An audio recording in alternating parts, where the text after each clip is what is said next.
آخرین صحبت شما. یعنی شاعر است که غم و درد را به درجه عالی مشعل کرده توانسته است. یک دو بار گفتن شاعر، من بسیار شرم داشتم. راستی من یک نفر ایجادکار هستم استاد عزیز. کتابی تاثیرگذار بود. شعرم این است واقعا که باید در انسان یک هیجان به وجود بیارد. همین گونه هیجان رو ما پیدا کردیم. مالا برا چپه شد غم نمیتون، مالا برا چپه شد غم نمیتون.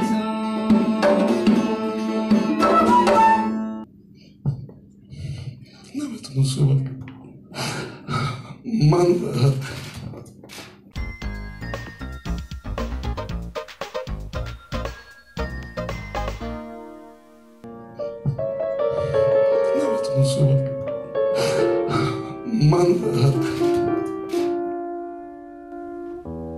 روان است آب چشمانم، تو گویی رودی ایلاک است.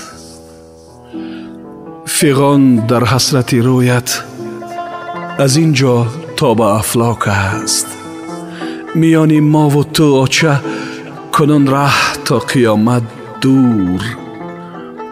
به زیر خاک سردی تو مرا بر فرق سر خاک است. ما شما برای آنجا آمدیم که دو کتاب سبحان جلیل 61 علمی بنادری و از قلعه دیل تا قلعه سنگین رو معرفی کنیم، یعنی رونمایی کنیم. بیا در پای مهرت تا ابد زنجیر خواهم شد. بیا در این فضای بی هوا دمگیر خواهم شد. با پای تابوتت بشکسته شور و شر و طغیانم. بیا چه دیگر یک بچه گپگیر خواهم شد. او را حقانی در میدان ادبیات یکی از گلهای غم شکوفت میگوییم.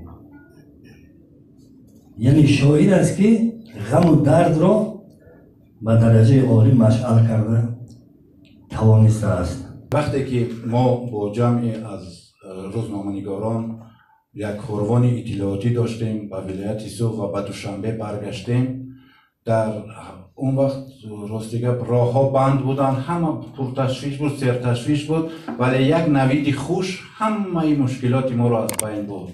گفتن که به مثل که نو از تنور کنده شده است، کتاب سبحان با نام از قلعه دیل تا قلعه سنگین برای اهل این کاروان همچون تحفه پیشنهاد شد و ما همه غم و درد و رنج و عذاب و همه را فراموش کردیم.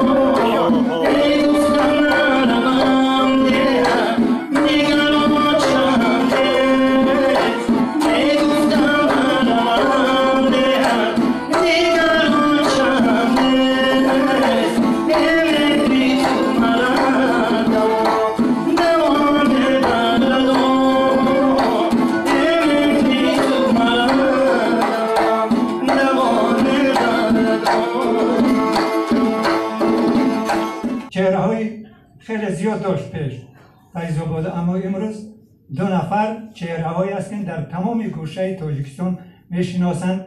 یکی محرمه شریف است از شاگردان بسیار چی میگن پرهنری نگینه رؤوف از دیار فیض‌آباد و دوم سبحان جلیل. همه کس میشناسه، همه کس در هنری سبحان جلیل حیرت زدن، از جمله منم.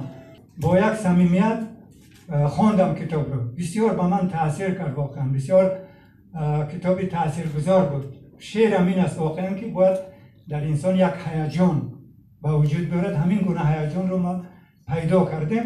میگن گیگای مرد و بال نیست، من میتونم در افیرم گریه کنم راحت. من 1000 بار در افیر در طول این 3 سال گریه کردم به خاطری که هر وقتی که سخن در باره مادر رو میرفتم به اختیار گلوم محکم میشه و دیگه نمیتونم صحبت کنم. یعنی یک موضوعی بسیار دردناک و البته برای که مثلا شما هم به این فضا وارد شدین معذرت میخوام. کی دارد ملهمه بر داغی آچم که یک حوزی دو بر داغی آچم کی دارد ملهمه بر داغی آچم که یک حوزی دو بر داغی آچم نباشد خوش داره تا باز گردی نباشد خوش داره تا باز گردی به دنیا جز داری این راهی آچم به دنیا جز داری این راهی آچم.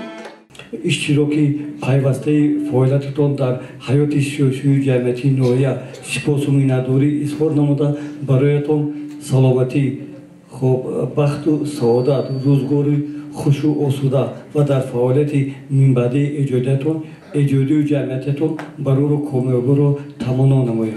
با احترام صمیمت زیاد رئیس نوعیه بابیشاه قلزاده.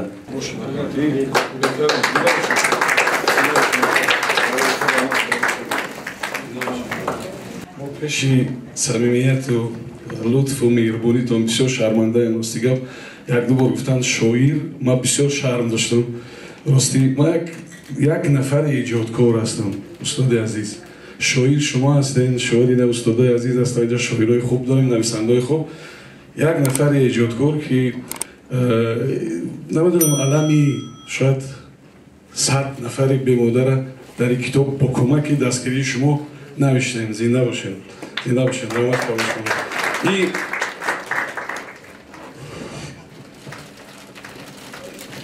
آخرین صورت ها چنه؟ آخرین صورت چند روز پیش از به گذشتن شما آمدن، 8 روز پیش بعد زادروز شما گذشتن. بعد گفتم که اوچه روز دوشنبه دیسک زادروز تمیارون بعد تماشا میکنی. روز دوشنبه 1 اکتبر بود که موزه از خواب نخیسته زنگ زدن که مادرت گذشت.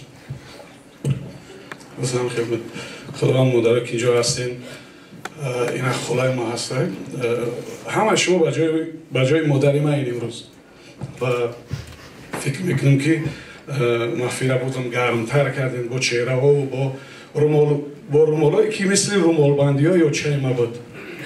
محفیل ما را بازم گرمتر کردین. خدا نام شما را دراز کنه. زنده باشید. شب پیلتر چرا در برو میسوزم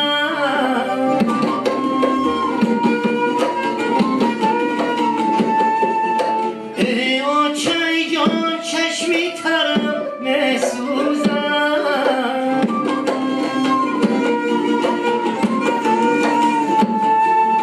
ای آچه جان چشمی ترم میسوزم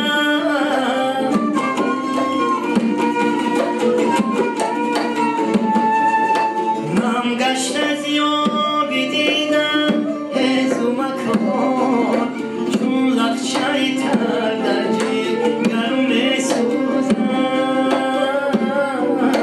ای آچه جان ای آچه جان ای آچه جان